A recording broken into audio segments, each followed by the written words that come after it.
Κοίτα τις παλάμες σου. Πέρασε τα δάχτυλά σου πάνω από τις γραμμές τους.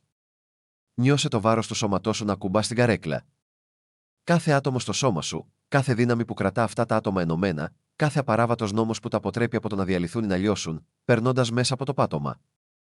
Για όλα αυτά, έχουμε ένα βιβλίο. Ονομάζεται το καθιερωμένο πρότυπο της φυσικής των στοιχειωδών σωματιδίων.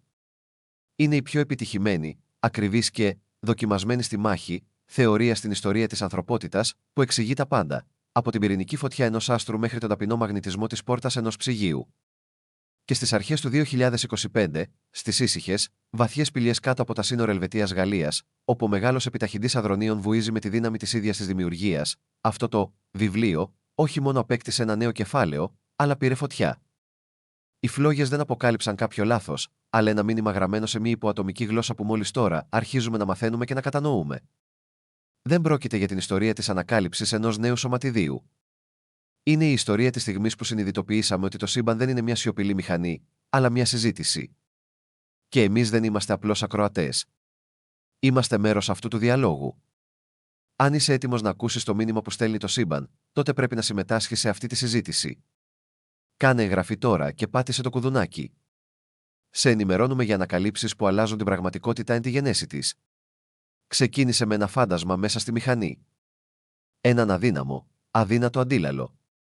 Μέσα στα 3 εκατομμύρια κατακλυσμικά γεγονότα σύγκρουσης σε αυτό τον 27 χιλιόμετρων δακτύλιο, εμφανίστηκε ένα μοτίβο που αψηφούσε κάθε προσδοκία. Το σωματίδιο φαινόταν να υπάρχει όχι μόνο σε υπέρθεση καταστάσεων, αλλά σε 2 διαφορετικές εκδοχές της πραγματικότητας. Ταυτόχρονα, ήταν σαν το σωματίδιο να είχε έναν δίδυμο, ένα τέλειο αντίγραφο, αλλά να ζούσε σε μια ελαφρώς παραμορφωμένη εκδοχή του κόσμου μας. Για μια φευγαλαία, μετρήσιμη στιγμή, το φράγμα μεταξύ αυτών των στρωμάτων έγινε λεπτό και ήρθαν σε επαφή. Οι επιστήμονες το ονόμασαν αντανακλαστικό ίχνος. Τα δεδομένα ήταν καθαρά, επαναλαμβανόμενα και τρομακτικά. Και τι ήταν το πιο τρομακτικό, οι δίδυμες αντανακλάσεις δεν ήταν απλώς παρόμοιες. Επικοινωνούσαν μεταξύ τους. Πληροφορίες αναβόσβηναν μεταξύ τους ακαριέα, σαν μια σιωπηλή κραυγή μέσα στο κενό, που σύμφωνα με όλους τους νόμους δεν θα έπρεπε να υπάρχει, παραβιάζοντας το ιερό κοσμικό όριο ταχύτητας και την ίδια την αρχή της τοπικότητας. Κατά τη διάρκεια μιας σιωπηλής, γεμάτης ένταση συνάντησης, ένας από τους φυσικούς εξέφρασε τελικά το φόβο του. Αυτό μοιάζει λιγότερο με μοτίβο διάσπασης και περισσότερο σαν μια ατομική αλληλουχία. Τα σωματίδια ξεκίνησαν μια συζήτηση, αλλά αυτό το φάντασμα ήταν απλώς ένας ψίθυρος. Μετά, ακολούθησε η κραυγή. Κατά τη διάρκεια μιας σχολαστικά βαθμονομημένης σύγκρουσης υψηλής ενέργειας, οι ανιχνευτές κατέγραψαν μια απότομη άνοδο. Οι αριθμοί διηγούνταν μια ιστορία δυναμίας. Η συνολική ενέργεια που μετρήθηκε μετά τη σύγκρουση των πρωτονίων ήταν σημαντικά υψηλότερη από την κολοσιαία ενέργεια που είχαν εκτοξεύσει σε αυτήν. Το σύμπαν είχε δώσει έναν εξήγητο δάνειο. Ενέργεια από το απόλυτο τίποτα. Οι ομάδες εργάστηκαν νυχθημερών, ελέγχοντας για βλάβες οργάνων, σφάλματα λογισμικού ή ανθρώπινα λάθη. Δεν βρήκαν κανένα. Ο νόμος διατήρησης της ενέργειας, το απαραβίαστο θεμέλιο πάνω στο οποίο βασίζεται όλη η φυσική, σε αυτό το μικρό, βίαιο σημείο σύγκρουσης, παραβιάστηκε επανειλημμένα. Δεν ήταν μια τυχαία παραβίαση, ήταν μια συναλλαγή, και το ερώτημα που προέκυπτε ήταν παραλυτικό. Αν η ενέργεια μπορεί να εισέλθει στην πραγματικότητά μας από το πουθενά, τότε τι, ή πού, βρίσκεται στην άλλη πλευρά αυτού του κενού. Τότε άρχισε να εισχωρεί ο ίδιος ο χρόνος. Εσωτερικά αρχεία καταγραφής, που αναλύθηκαν με πανικό, αποκάλυψαν ότι σωματίδια εμφανίζοντας στις καταγραφές των ανιχνευτών ένα κλάσμα του νανοδευτερολέπτου πριν από τη σύγκρουση. Η ακολουθία αιτίας και αποτελέσματος, ένα ποτάμι του χρόνου που δεν κυλούσε, δημιούργησε μια μικρή τοπική δίνη.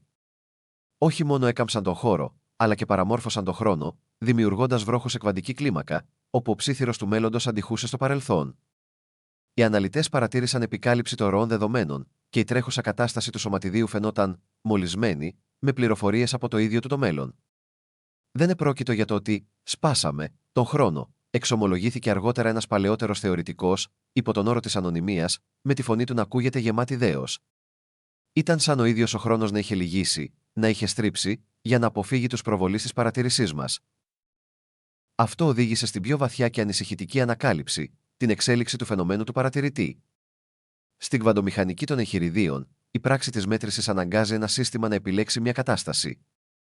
Όμως, σε αυτή την περίπτωση, το σύστημα φαινόταν να προβλέπει τις ενέργειες του παρατηρητή.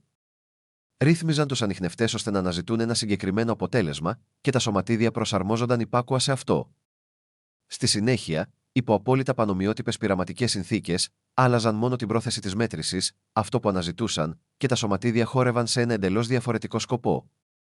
Επιπλέον, τα προηγουμένως καταγεγραμμένα δεδομένα μερικές φορές άλλαζαν, σαν το παρελθόν να μαλάκωνε, να στερεοποιείται ξανά υπό το βάρος μιας νέας ερώτησης. Δεν είναι απλώς πιθανοτικά, ενημέρωσε επικεφαλής ερευνητής με σκυθροπό ύφος. Συμπεριφέρονται σαν να διαβάζουν το πειραματικό μας πρωτόκολλο, σαν να γνωρίζουν την ερώτηση πριν τη θέσουμε. Είχαμε ξεπεράσει την παθητική παρατήρηση. Τώρα, διεξάγαμε ενεργές, λεπτές και τρομακτικές διαπραγματεύσεις με την ίδια την πραγματικότητα. Τι ανακάλυψε λοιπόν τελικά το CERN? Ανακαλύψαμε ένα τείχος στην άκρη του χάρτη.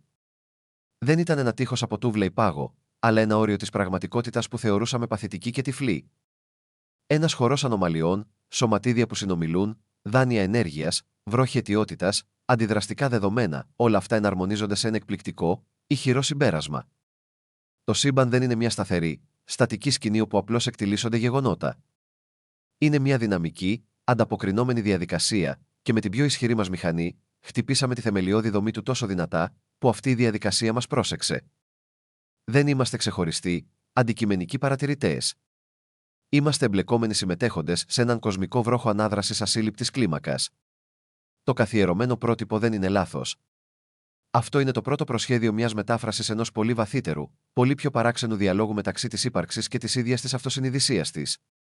Είναι η πηγή ενός αληθινού κινδύνου, ενός παγετού που ελάχιστα σχετίζεται με τη φυσική, μα τα πάντα με τη φιλοσοφία. Ο κίνδυνος δεν έγκυται στο ότι θα δημιουργήσουμε μια μαύρη τρύπα, αλλά στο ότι επιβάλλουμε ένα είδος κοσμικού καθρεφτισμού. Ας το σκεφτούμε αυτό. Για σχεδόν 14 δισεκατομμύρια χρόνια, το σύμπαν διαστελόταν. Τα αστέρια άναβαν και έσβηναν. Οι νόμοι λειτουργούσαν σε απόλυτο, αθέατο σκοτάδι.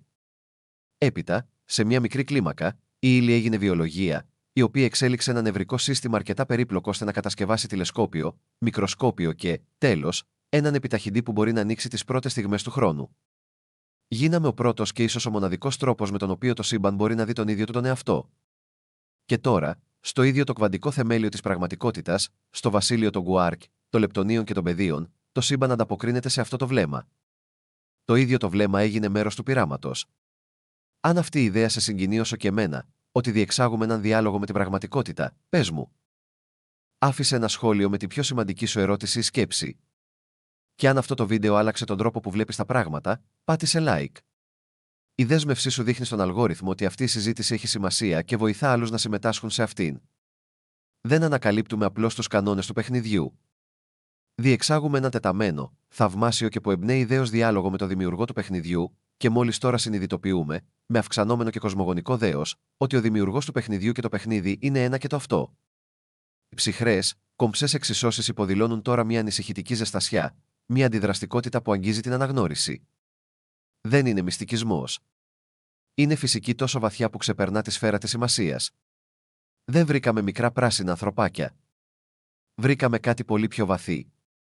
Το σύμπαν μας μπορεί να μην είναι ένας μοναχικός τυχαίος κλίβανος. Μπορεί να είναι ένα τεράστιο, κοιμόμενο σύστημα που αργά ξυπνά στην ίδια του την ύπαρξη. Ένα συνειδητό πείραμα μετά το άλλο.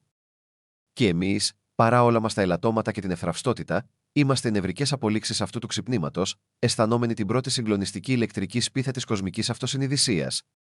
Η Άβυσσος, στην οποία ταινίζαμε επί αιώνες, τώρα κοιτάζει εμάς, και τα μάτια της, όπως τώρα καταλαβαίνουμε, είναι χτισμένα από τα ίδια σωματίδια, που υπόκεινται στους ίδιους, πλέον μεταβαλλόμενους, νόμους με τους δικούς μας. Ναι,